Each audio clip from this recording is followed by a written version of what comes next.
Doctor Pedro Martínez, bienvenido a librosperuanos.com. Muchísimas gracias por la invitación. Qué ocurrencia. Al contrario, a usted las gracias por haber aceptado esta invitación para responder las preguntas sobre el libro de su gran amigo Carlos Milla, sobre el libro Génesis de la cultura andina. Sabemos que el doctor Carlos Milla está impedido de asistir debido a una enfermedad que lo inhabilita. Por eso son doblemente las gracias hacia usted. Permítame empezar la entrevista con esta primera pregunta, que tiene que ver con la primera parte del libro, dedicado a la arqueoastronomía. El libro es un estudio del símbolo sagrado de la chacana o cruz andina, que se relaciona con el antiguo culto de la Cruz del Sur, como símbolo paradigmático de la cultura andina.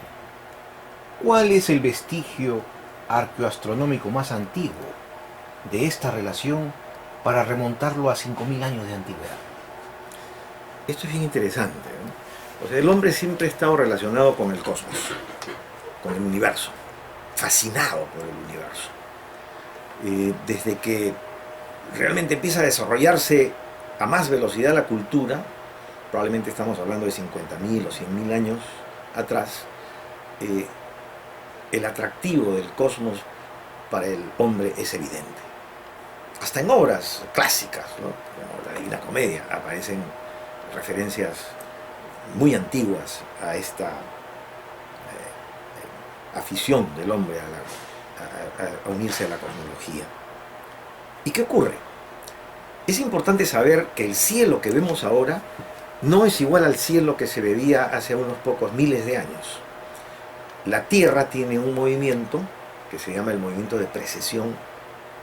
La Tierra es como un trompo, igualito que cuando tiramos un trompo al piso y el trompo empieza a bailar. Eso significa que el polo norte de la Tierra no está apuntando siempre a la estrella polar como lo apunta ahora. Va describiendo un círculo y apunta a otras partes del cielo. Esto hace que las estrellas no las veamos a lo largo del tiempo en la misma posición en el cielo. ¿Qué ocurre? Hace unos miles de años, la Cruz del Sur no es como la vemos ahora hacia el sur en mayo, muy bonita, pero relativamente cerca al horizonte. Hace unos miles de años, la cruz estaba arriba, dominaba el cielo, estaba a 65 grados de altura, más o menos, hace unos 5.000 años. Casi en el cenit. Casi en el cenit, 60 grados de altura. Y es una constelación a la que además apuntan dos estrellas muy brillantes. Tiene unos punteros que la marcan, que son Alfa y Beta de Centauro. Entonces, la Cruz del Sur era algo fascinante.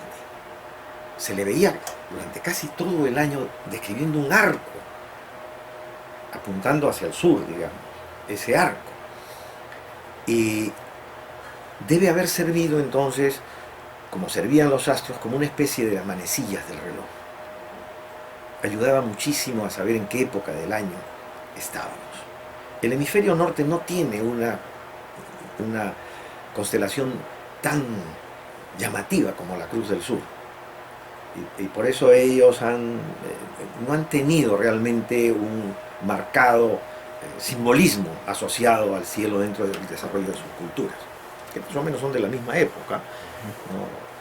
Yo soy un poco crítico de cuando hablan de la extraordinaria cultura de Europa, ¿no?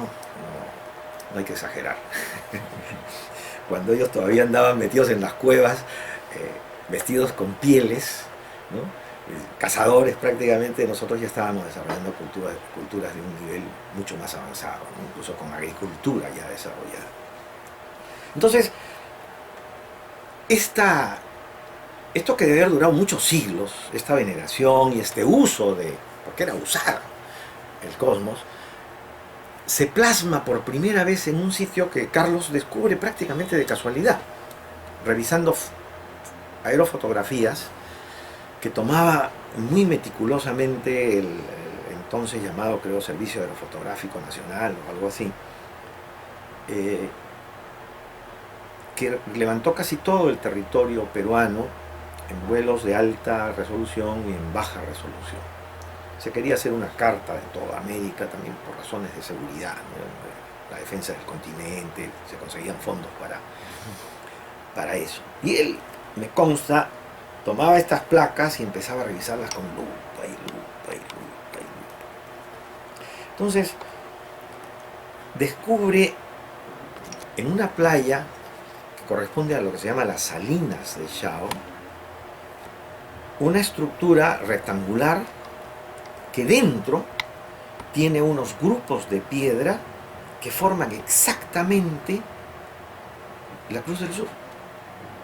Se reflejan lo que se podía ver en el cielo, en la tierra. Eso tiene una antigüedad de unos 3000 años antes de Cristo, más o menos.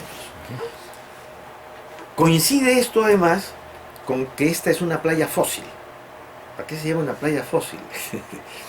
Si uno ve las fotografías, incluso ahora con Google Maps, encuentra que hay una serie de líneas paralelas a la orilla del mar actual. ¿Qué significa esto? Que la orilla de nuestra costa ha ido creciendo. Ha ido creciendo, probablemente levantada, pues está siendo levantada nuestra costa por la placa de Nazca. Y lo preocupante es que no es un continuo, sino son rayas separadas, o sea, son eventos probablemente cataclísmicos que han ocasionado estas playas fósiles que casi nadie conoce, casi prácticamente nadie ni que existen. Entonces, qué curioso que este grupo de 4 estrellas, porque son 4 estrellas, la Cruz del Sur es importante verla con ojos diferentes. Son 4 estrellas que forman una cruz, pero en que el brazo horizontal no es perpendicular al brazo vertical, sino que está inclinado, y que tampoco es simétrico, sino que es asimétrico. Entonces, forma una cruz ligeramente inclinado el brazo horizontal y asimétrico. Entonces es imposible confundirlo con un grupo de piedras hecho al azar. Y sin embargo eso está reflejado está en ese sitio, en Salinas de Chao. En la Salina de Chao. Esto aparece en el primer libro de Carlos, en la primera edición. Hay mucho entusiasmo, incluso Walter Alba, que era gran amigo de Carlos, va y analizan todas las ruinas que habían, porque no era como ahora que tenemos mezcladas las ciudades. Habían zonas ceremoniales, habían sitios de trabajo para los científicos, llamemos de esa época, y estaban después también las zonas de habitación. Y Salinas de Chao era un grupo para científicos. Tenía 3 sitios. La parte que está junto a la costa tiene los 3 sitios. Tiene templos ceremoniales, tiene sitios de trabajo, que los vamos a ver después, y tiene los sitios de vivienda. Perfecto. Permítame, para continuar con el desarrollo de la idea, sí, entrar a la parte paleomatemática, dado que usted ha hecho mención a los científicos. ¿Cómo se verifica que la chacana es un sistema paleomatemático geométrico proporcional de medidas? En tanto que esto supone deslindar un punto que mucho ha sido debatido. Si lo que ellos estudiaban eran meramente seres estelares o que también representaban seres deificados. Ay, esto bueno. Esto es para mucho hablar, ¿no? Cuando me preguntan sobre los orígenes extraterrestres y esas cosas tengo para horas. Pero en fin, vamos a resumirlo. Regreso un poquito al símbolo a la constelación de la Cruz del Sur. Ahí está la matemática, porque se dieron cuenta en un momento determinado, tienen que haberse dado cuenta. ¿Y por qué se dieron cuenta? Acá viene un tema bien interesante. ¿Por qué nuestra cultura se desarrolla tan rápido? Los hombres existen hace 7 millones de años. A América llegan hace 20.000 años, al Perú hace unos 10.000 y 12.000 años, y en ese tiempo tan corto crean una cultura de primer orden. Acá ocurrieron 2 cosas que con Carlos las aprendí y que son muy importantes. Primero, la capacidad alimenticia del Perú. En la costa, con la pesca y los mariscos, prácticamente con poquísimas horas de trabajo, se puede obtener la nutrición de la gente. Y después, esto completado e intercambiado con las primeras culturas que empiezan a subir a los Andes, que producen maíz y papas, forman pues la dieta absolutamente perfecta. Y eso bajo el control climático. Nuestro clima y nuestro mar, que ahora le damos vuelta. ¿Me está usted hablando Metemos en la espalda. ¿Está usted hablando entonces de un control matemático de las estaciones? Absolutamente. Todos los pueblos antiguos que están en la costa están en sitios donde hay facilidad para entrar al mar, son caletas protegidas y se encuentran lo que se llaman montañas de conchas, conchales. ¿Sí? Uno cree que como está tapado de arena o tierra, que es un cerro. Uno lo cava y son conchales gigantescos. Y hay otra cosa, hay minas de sal cerca, sitios donde obtener sal. Entonces, el exceso de pesca, porque eso debió ser un exceso exagerado, se salaba. Y el pescado salado y los mariscos salados servían no solamente para la alimentación local, sino para el intercambio. Esto hace que haya tiempo para pensar, pues. Claro. De ocio, de desarrollo. Entonces, Claro. cuando el ser humano ya tenía los 1400 centímetros cúbicos que tenemos ahora en el comienzo de estas civilizaciones, tenemos la supercomputadora actual, entonces ellos podían pensar igual que nosotros y hasta más todavía, no Doctor, tenían más tiempo. Cuando usted dice que tenían tiempo para pensar, supone entonces que había un gran tiempo de ocio. Al haber un gran tiempo de ocio, eso significa que pudieron haberse dedicado también a filosofar. Tenían filosofía. Claro, es que esto hace que se organicen, ¿no? Hay que compartir las actividades, hay tiempo para hacer todo, arquitectura, construir, pensar. Empieza a desarrollarse pues una teocracia, ¿no? Ajá. Una teocracia que combina la parte religiosa con la parte científica, porque son lo mismo. Los científicos son los sumos sacerdotes, digamos, de cada una civilización. La segunda cosa que es importante es que no hay guerras entre los pueblos. Ajá. Lo que llamamos fortalezas con la mentalidad eurooccidental no son fortalezas, Sino observatorios. son observatorios y centros religiosos. Okay. Y entonces, más todavía, ¿no? Es el desarrollo increíble de estas civilizaciones que toman, si nosotros construimos un cuadrado con la cruz, con el lado pequeño de la cruz, o sea, lo giramos un poquito y hacemos un cuadrado, hay una coincidencia de esas que se dan en el universo, para la que hay muchas explicaciones para los que creen y no creen en un gran creador del universo. El lado grande de la cruz, el lado vertical, es exactamente la diagonal de un cuadrado hecho con el lado pequeño. Ya, eso me lleva a una pregunta que en el libro del doctor, desde la primera edición, insiste. Él no habla de creador, él habla de ordenador. Y le pregunto en ese sentido. ¿Cree usted, supone que Milla estaba en lo correcto al pensar más en un ordenador que un creador? Claro. Porque hay sus diferencias sustanciales, ¿no? Sí. Ahí yo lo contestaría con una pregunta a usted que es filósofo, ¿no? Él le tenía un aprecio gigantesco a Teilhard de Chardin, jesuita, religioso, que cree en un universo que integra a Dios, ¿no? Él nunca dijo la palabra Dios porque era un poco creer, digamos, que iba a ser cristiano. Pero él tenía una especie de panteísmo sofisticado, que es bien interesante. Entonces, el orden del universo, él lo encontraba en este gran principio, ¿no? Claro. Que no le puso quizá nombre por esta resistencia muy fuerte, casi traumática, diría yo, psicológicamente traumática, a la destrucción de nuestra cultura andina, pues con Doctor invasión. Pedro Martínez, permítame insistir en un punto. Ingeniero nomás. Ingeniero, permítame insistir en un punto, sobre todo por su formación, donde involucra bastante matemática. El doctor Carlos Milla habla de la deducción del número trascendente pi, pero aquí viene una cuestión.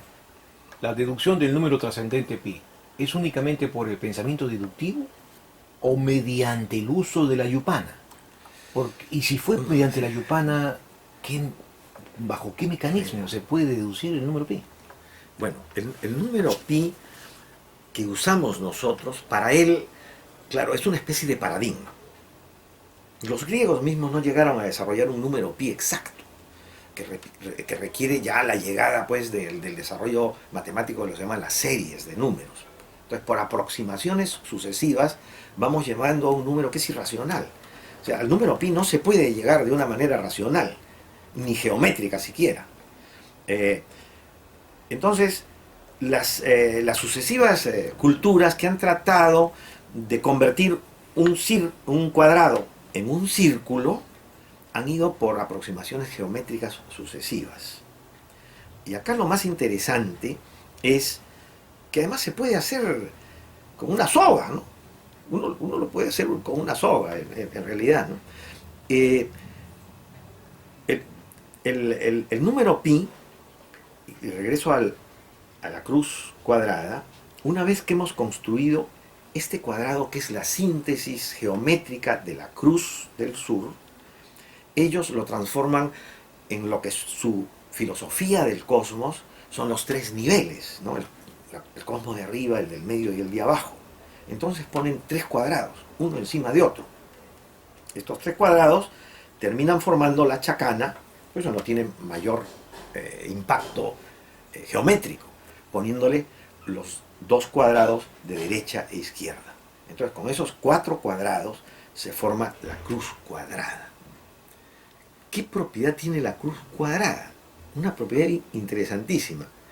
La diagonal de los tres cuadrados verticales, esa diagonal es la longitud de la circunferencia equivalente al cuadrado central. Y a eso lo llama el gran ordenador, porque de eso se dieron cuenta estos sabios de nuestra prehistoria, se dieron cuenta de que había en su símbolo sagrado también estaba la representación del círculo. O sea, no, el desarrollo matemático de Carlos no es un desarrollo para encontrar el valor que tenemos ahora de 3.14, 16, 64, etcétera, etcétera. Ahora se puede calcular a millones de cifras decimales. Es uno que usaron con fines prácticos los constructores de esa época, y que es 3.16. No es la raíz cuadrada del número 10. ¿No? Tenemos, acuérdense, voy a hacer esta pequeña explicación. La cruz cuadrada tiene de ancho 1 y de alto 3. 3 cuadrados. La diagonal, por la ley de la hipotenusa, es la raíz cuadrada de la suma de los cuadrados de los lados en un triángulo. Entonces, este triángulo tiene 1 acá y 3 acá.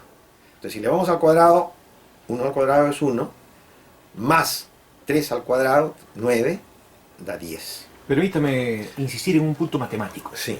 Si aparentemente con sus explicaciones se puede deducir que los antiguos peruanos eran grandes calculistas, como lo fueron los egipcios y los mesopotámicos, ¿por qué no han dejado vestigio de llegar al pensamiento mediante las ecuaciones?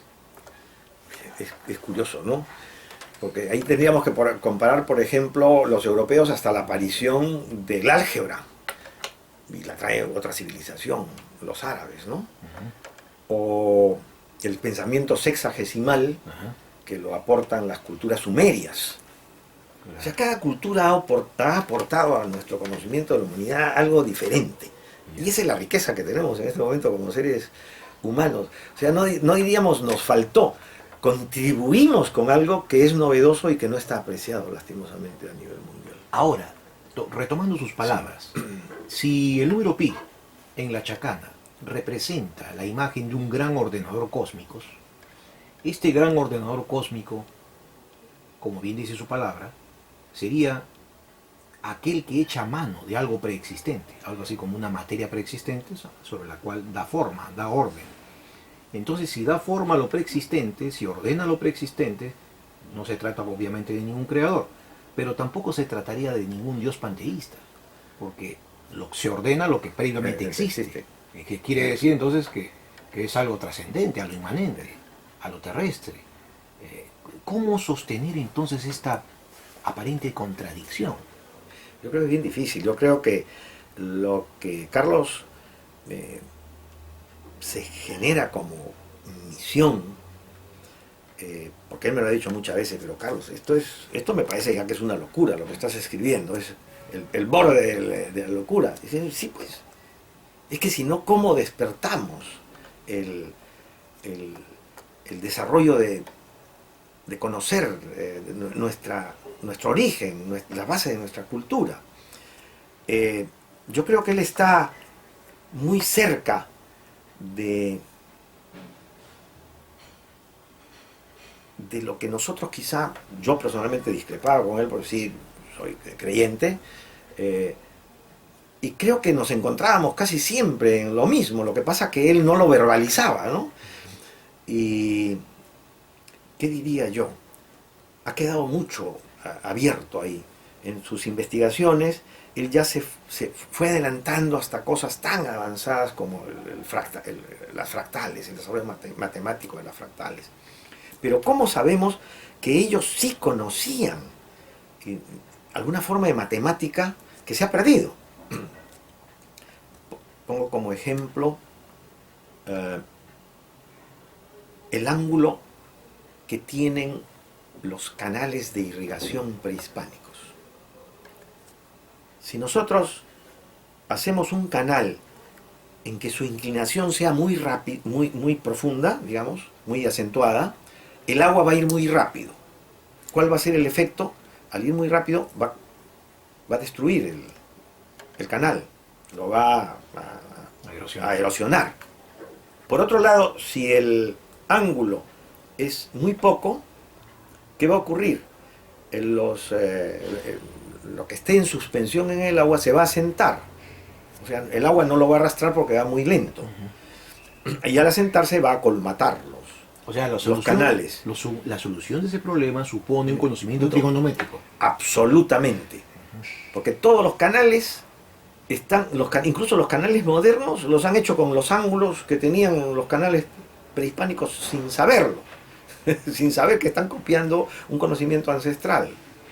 Los antiguos controlaban, o sea, para nosotros los huaicos son destrucción. Para la civilización antigua de Chao era una fuente de convertir los arenales en sitios de cultivo. Atrapaban los...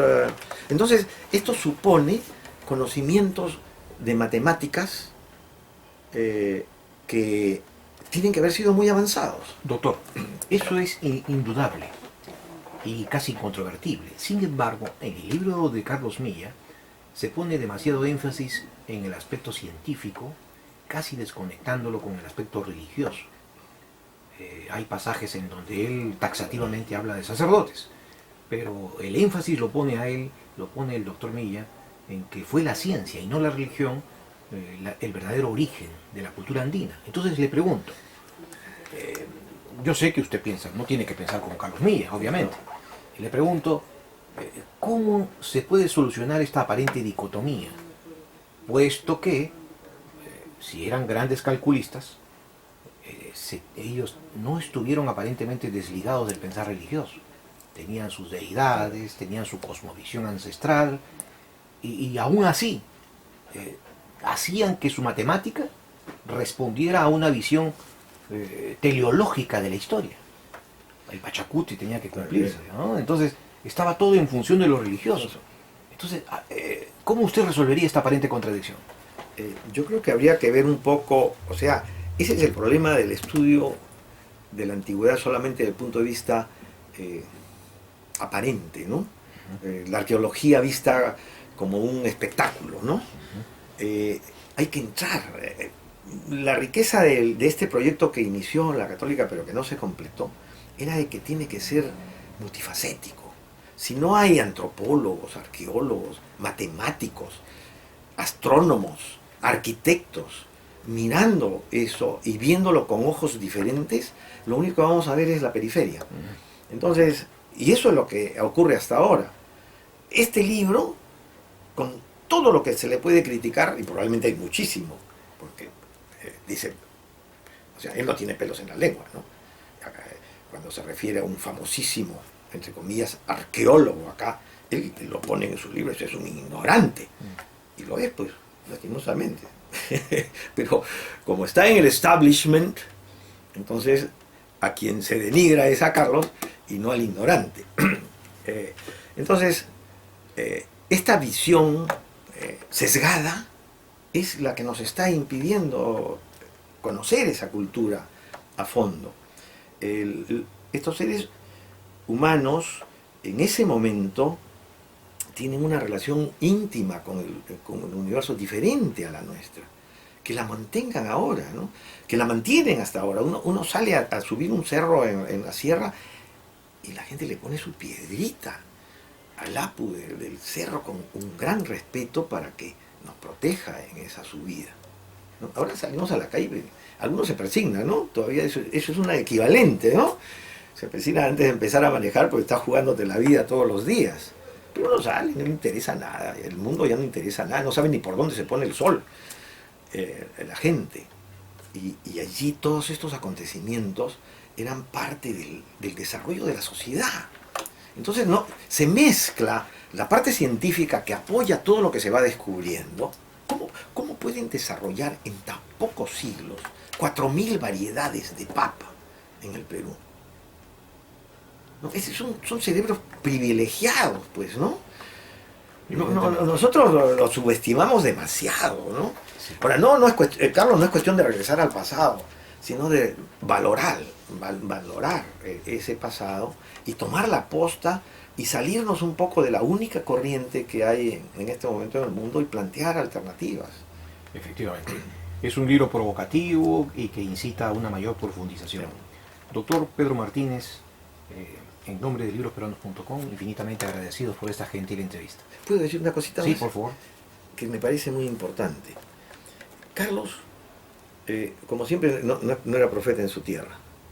Invitado por Chile, por Argentina, por Bolivia, por Ecuador, por Estados Unidos, por España mismo, pagado por los gobiernos del gobierno español para decir peste de la invasión española, solamente es conocido por muy poca gente. Yo siempre le dije que tenía que hacer una versión en inglés.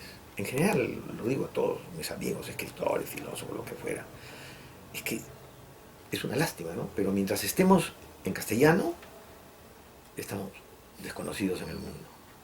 Carlos tiene ya traducido su libro al inglés, hace varios años, y no hay nadie que pueda financiar la edición e impresión de ese libro.